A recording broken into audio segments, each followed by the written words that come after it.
Hello everyone, hope you are doing very well. ये है हमारा पार्ट 6 ऑफ चैप्टर 7 जिसमें हम डिस्कस करने वाले हैं SA 265 communicating deficiencies in internal control with TCWG and management. इसके पहले ऑलरेडी हमने SA 580 written representation, SA 560 subsequent events, SA 450 evaluating identified material misstatements, SA 570 going concern, SA 260 communication with TCWG, वो सारे ही हमने ऑलरेडी डिस्कस कर लिए। Hopefully वो सारे ही आपने देख लिए।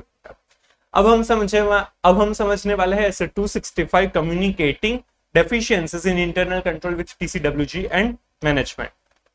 तो चलिए समझते हैं। ये आपको दिया है 7.45 पेज पर। Why communication of significant deficiencies in internal control is necessary. क्यों हमें जो भी सिग्निफिकेंट डेफिशिएंसीज मिल रही है इंटरनल कंट्रोल में वो मैनेजमेंट या टीसीडब्ल्यूजी को बतानी चाहिए। इंटरनल कंट्रोल जो है वो प्रिवेंट करते हैं या फिर डिटेक्ट करके करेक्ट करते हैं मटेरियल मिसस्टेटमेंट्स को। तो जो भी कंट्रोल से वो बराबर नहीं है या फिर कंट्रोल ही नहीं है तो वो सिग्निफिकेंट डेफिशिएंसी हो सकती है। उसकी इंपैक्ट अगर बहुत ज्यादा है तो वो सिग्निफिकेंट डेफिशिएंसी हो सकती है। तो वो जो भी सिग्निफिकेंट डेफिशिएंसी है इंटरनल कंट्रोल में वो मैनेजमेंट या टीसीडब्ल्यूजी को बतानी रहेगी।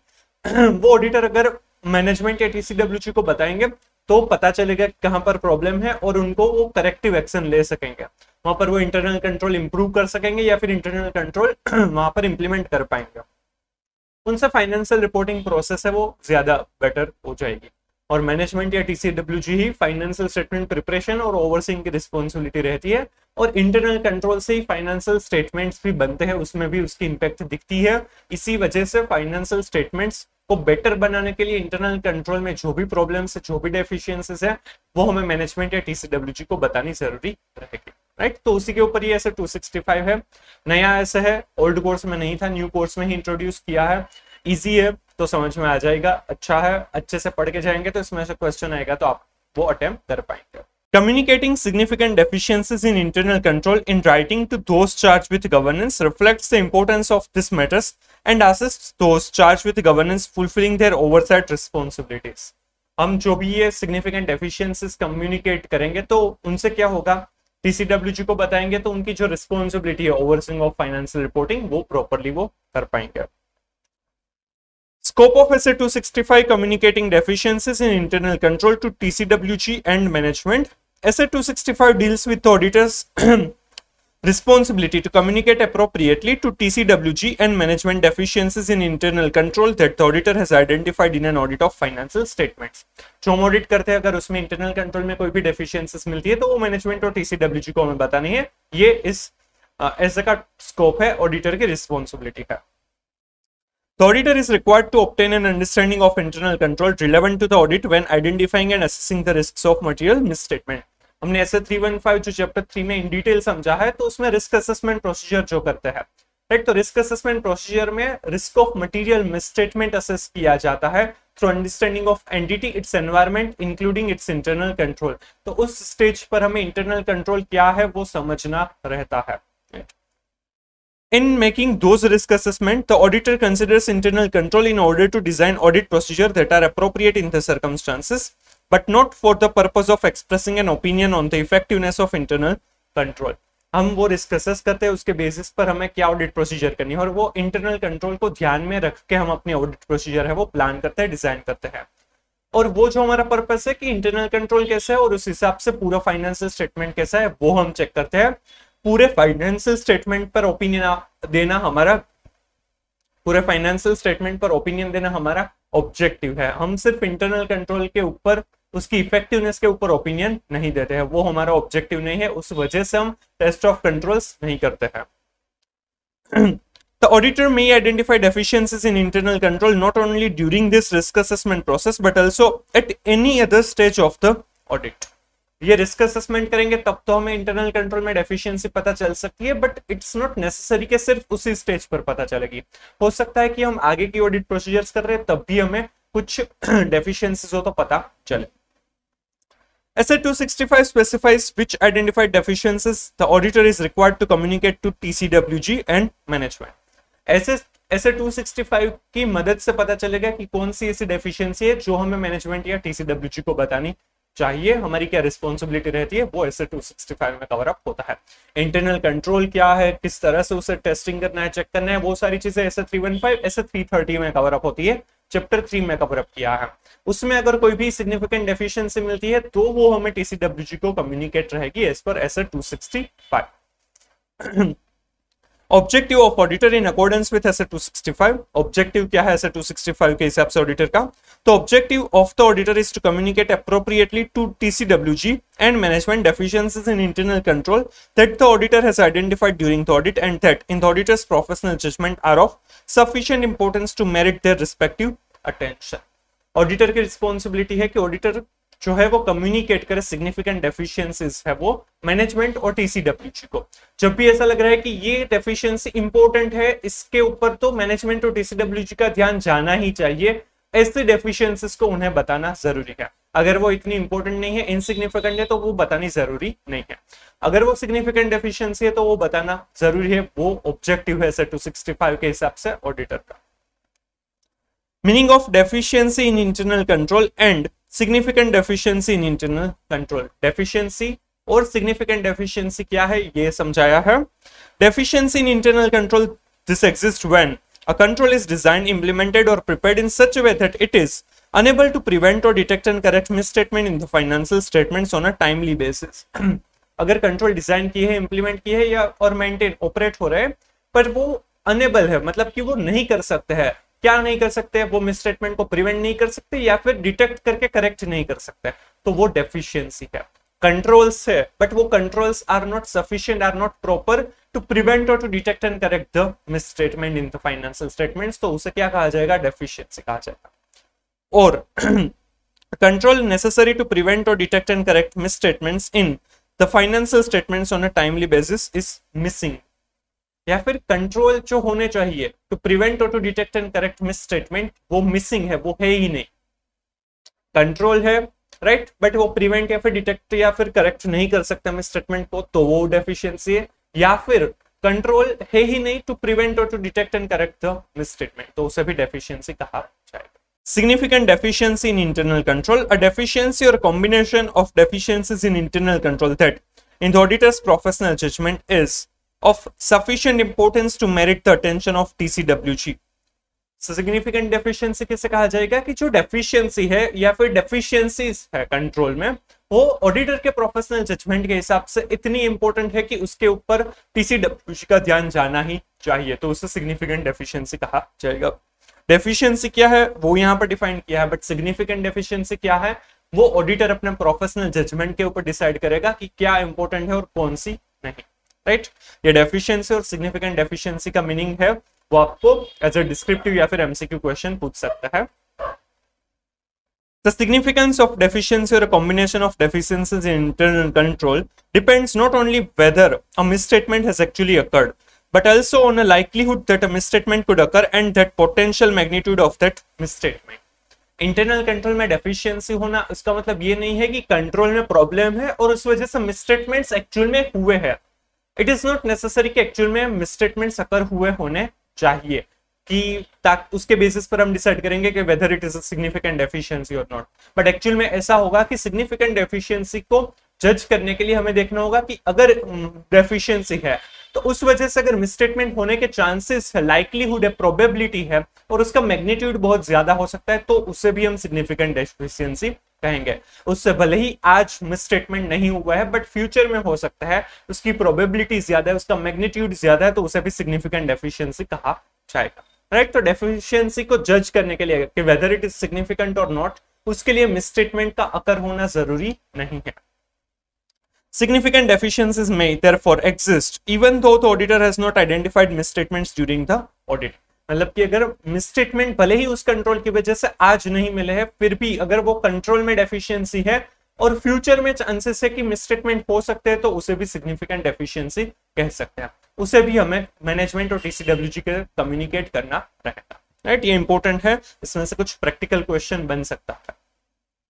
Examples of matters that the auditor may consider in determining whether a deficiency or combination of deficiencies in internal control constitutes a significant deficiency। हमें यहाँ पर कुछ मैटर्स दिए हैं, उनके एग्जांपल्स दिए हैं कि ये मैटर के बेसिस पर हम डिसाइड करेंगे कि जो डेफिशिएंसी है या फिर कॉम्बिनेशन ऑफ डेफिशिएंसीज है वो सिग्निफिकेंट डेफिशिएंसी है या नहीं, वो डिसाइड करने के लिए हेल्पफुल हो सकता है।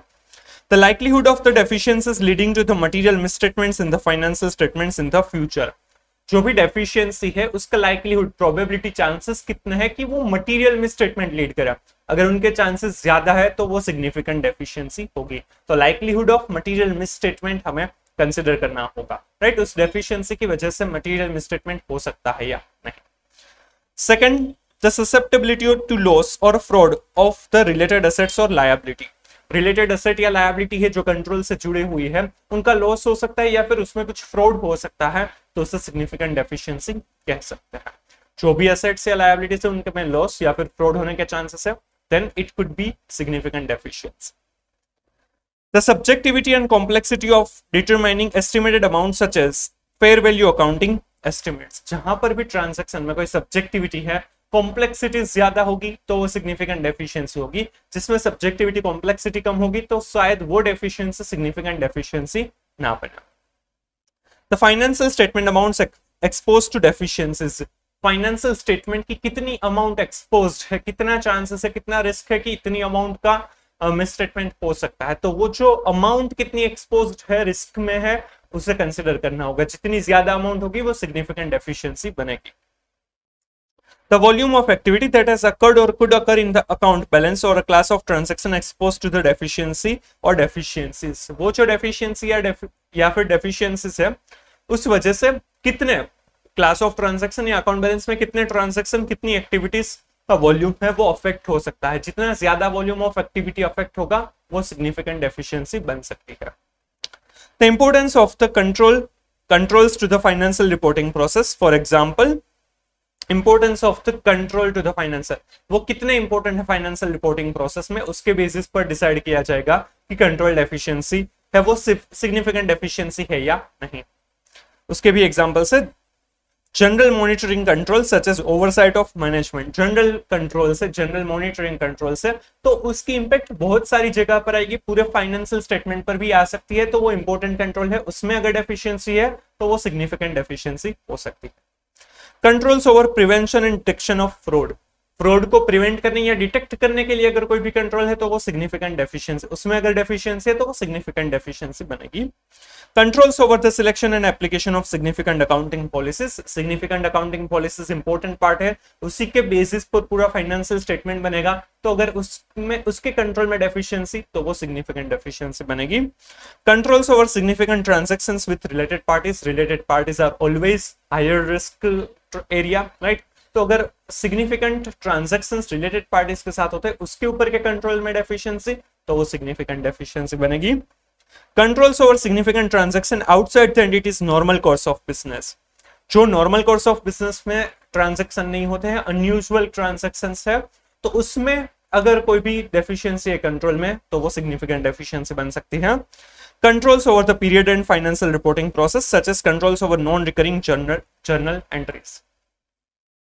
अगर कोई भी पोस्ट फाइनेंशियल स्टेटमेंट का पीरियड एंड हो चुका, उसके बाद जो एडजस्टमेंट्स वगैरह करते हैं उसके कंट्रोल्स के ऊपर डेफिशिएंसी है तो वो सिग्निफिकेंट डेफिशिएंसी बन सकता है।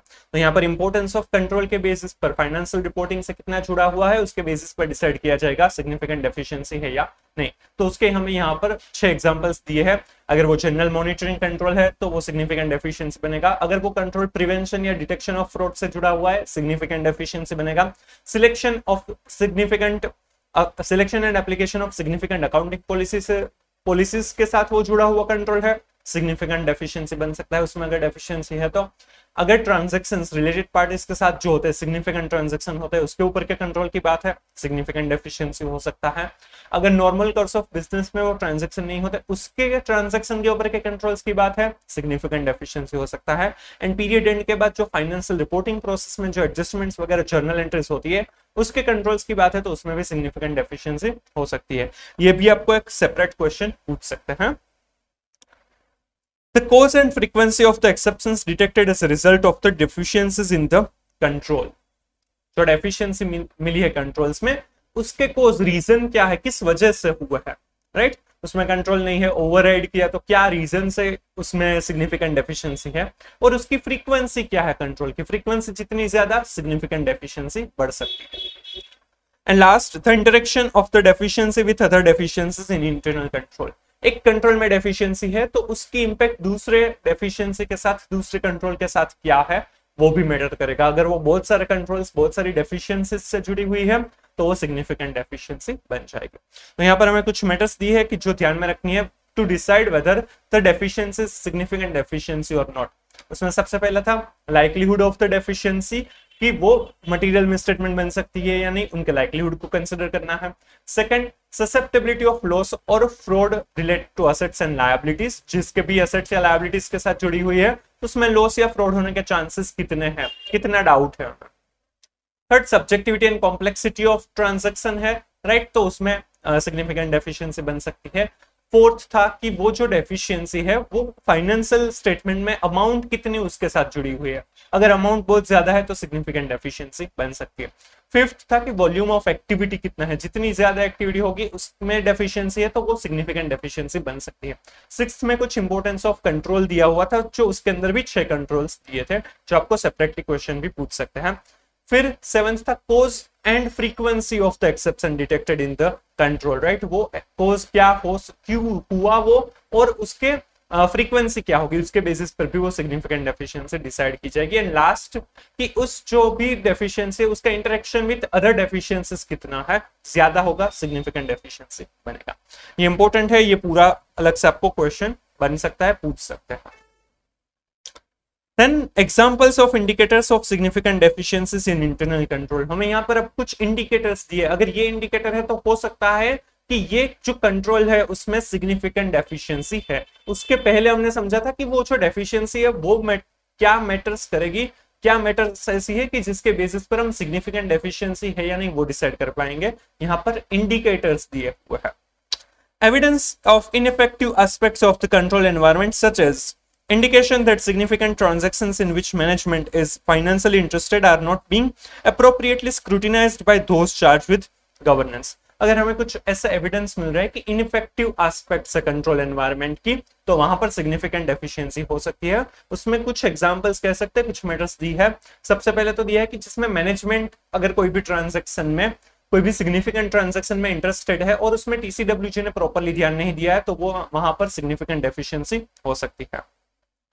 Identification of management fraud, whether or not material, that was not prevented by the entity's internal control। Management ने अगर कोई भी फ्रॉड किया है, भले ही वो कोई भी अमाउंट का मटेरियल हो या ना हो, पर मैनेजमेंट का फ्रॉड है, ऑलवेज रिस्की हो सकता है, ऑलवेज मटेरियल हो सकता है, अमाउंट भले ही कितनी भी हो, राइट। तो अगर उसके इंटरनल कंट्रोल है, वो मैनेजमेंट फ्रॉड को प्रिवेंट या डिटेक्ट नहीं कर पाते हैं, तो वो सिग्निफिकेंट डेफिशिएंसी बनेगा। Management's failure to implement appropriate remedial actions on significant deficiency previously communicated। Previously अगर कोई भी significant deficiencies हमने बताई थी तो उसके लिए उन्होंने कोई भी remedial action नहीं लिए हैं, तो वहां पर significant deficiency हो सकती है, ज्यादा हो सकती है, वो एक इंडिकेटर बन सकता है, राइट। तो यहाँ पर evidence of ineffective aspects of control environment में 3 मैटर दी है। मैनेजमेंट जो भी सिग्निफिकेंट ट्रांजैक्शन में इंटरेस्टेड है और उसमें टीसीडब्ल्यूजी ने बहुत ध्यान नहीं दिया है। सेकंड, मैनेजमेंट का फ्रॉड है और वो प्रॉपर्ली प्रिवेंट नहीं कर पा रहे हैं internal control. And third, previously communicated significant deficiencies के लिए मैनेजमेंट ने कोई भी एक्शन, रेमेडियल एक्शन नहीं लिया है, तो वो भी सिग्निफिकेंट डेफिशिएंसी हो सकता है। तो ये भी आपको एज अ सेपरेट क्वेश्चन पूछ सकते हैं, इंपॉर्टेंट है। Absence of a risk assessment process within the entity where such a process would ordinarily be expected to have been established। Management के रिस्क असेसमेंट प्रोसीजर होनी चाहिए, बट वहां पर absence है, वो नहीं है। हमने एक्सपेक्ट किया था कि यहाँ पर होनी चाहिए, ऑर्डिनरीली एक्सपेक्टेड है, बट वहां पर नहीं है, तो वहां पर सिग्निफिकेंट डेफिशिएंसी हो सकती है। क्योंकि मैनेजमेंट को ही नहीं पता है कौन सा रिस्क हो सकते, तो उन्होंने कोई भी स्टेप्स नहीं लिए होंगे और ज्यादा रिस्क हो सकता है, तो वो सिग्निफिकेंट डेफिशिएंसी हो सकती है। Evidence of an ineffective entity risk assessment process, such as management's failure to identify a risk of material misstatement that the auditor would expect the entity's risk assessment process to have identified। अगर management के risk assessment procedure है but वो ineffective है, वो proper नहीं है, वो failure to identify some of the risk of material misstatement, तो भी वहां पर सिग्निफिकेंट डेफिशिएंसी हो सकती है। ऑडिटर को लगता है कि मैनेजमेंट के रिस्क असेसमेंट प्रोसीजर में ये रिस्क तो आइडेंटिफाई किया हुआ होना चाहिए था, बट नहीं किया है, तो वो इनइफेक्टिव है, तो वहां पर सिग्निफिकेंट डेफिशिएंसी हो सकती है। Evidence of an ineffective responses to identify significant risk, for example absence of control over such a risk। हमने कोई भी बताया कि ये भाई रिस्क है, सिग्निफिकेंट रिस्क है, तो उनके लिए उनका रिस्पॉन्स है वो प्रॉपर नहीं है, इनइफेक्टिव है, कंट्रोल्स नहीं है उनके ऊपर, तो हो सकता है कि वहां पर सिग्निफिकेंट डेफिशिएंसी हो। Misstatements detected by the auditor's procedure that were not prevented or detected and corrected by the entity's internal control। अगर हमें कुछ मिसस्टेटमेंट्स मिले हैं और वो मटेरियल है, हमने ऑडिट प्रोसीजर की, उसमें कुछ मिसस्टेटमेंट्स मिले हैं और वो लीड करते हैं कि यहाँ पर इंटरनल कंट्रोल में प्रॉब्लम है, कि इंटरनल कंट्रोल उस मिसस्टेटमेंट्स को प्रिवेंट नहीं कर पा रहे या फिर डिटेक्ट करके करेक्ट नहीं कर पा रहे, तो वहां पर हम कह सकते हैं कि सिग्निफिकेंट डेफिशिएंसी है। Disclosure of a material misstatement due to error or fraud as a prior period items in the current year's statement of profit and loss।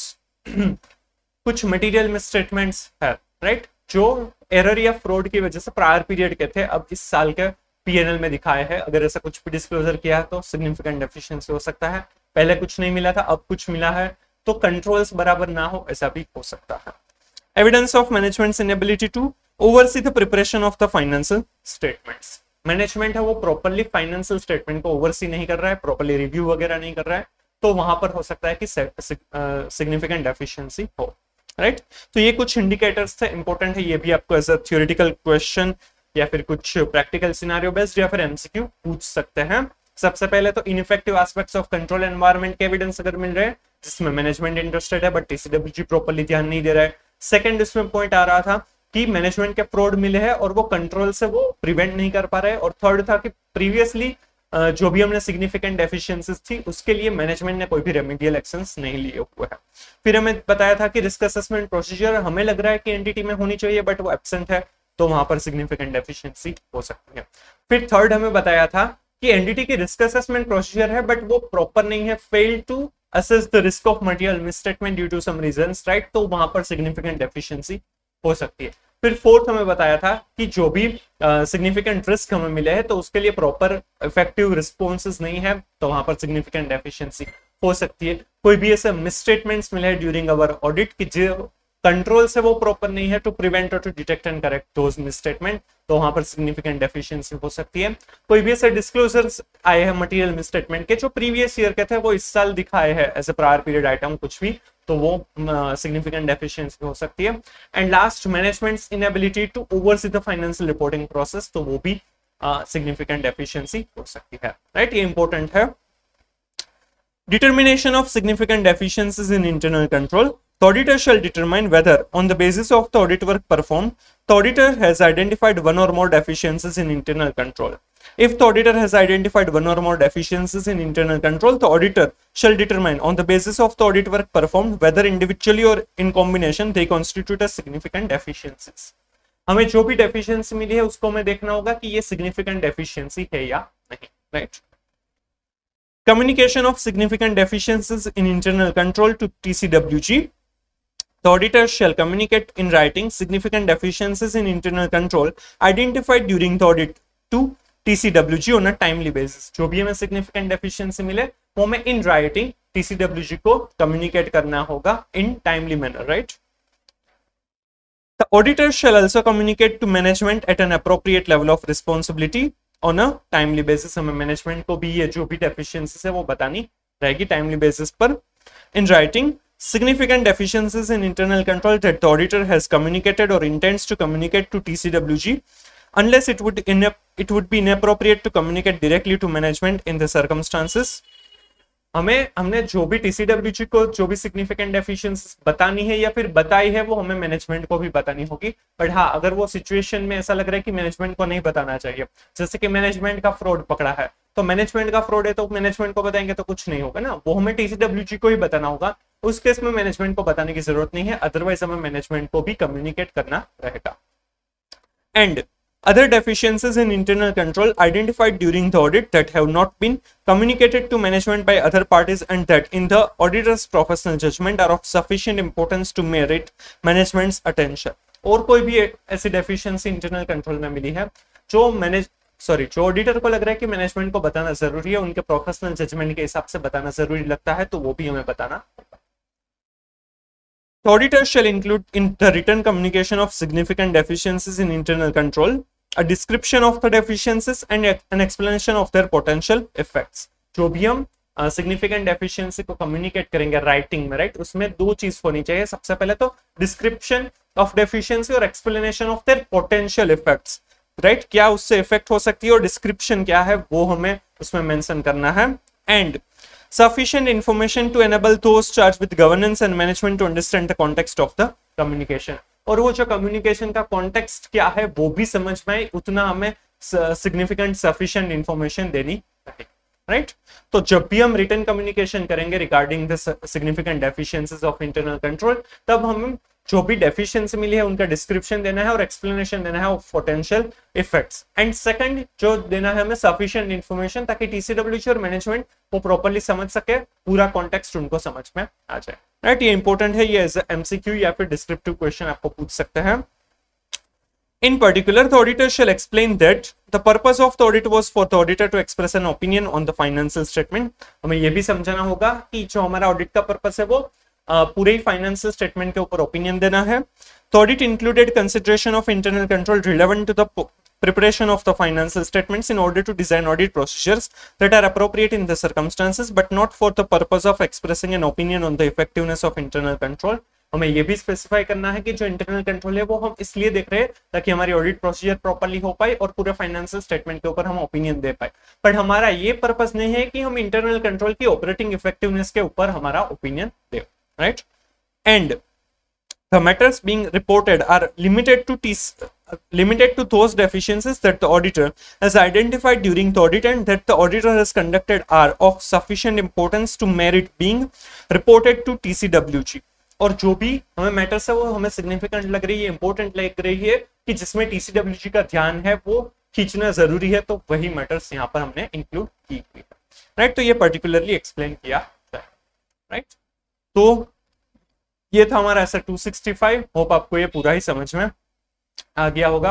अगर आपको ये वीडियो अच्छा लगा है तो please like and share the video, comment if you have any doubt, suggestion और reviews, and please subscribe the channel. Next video में हम केस स्टडी है वो डिस्कस करेंगे, so stay tuned. Thank you so much.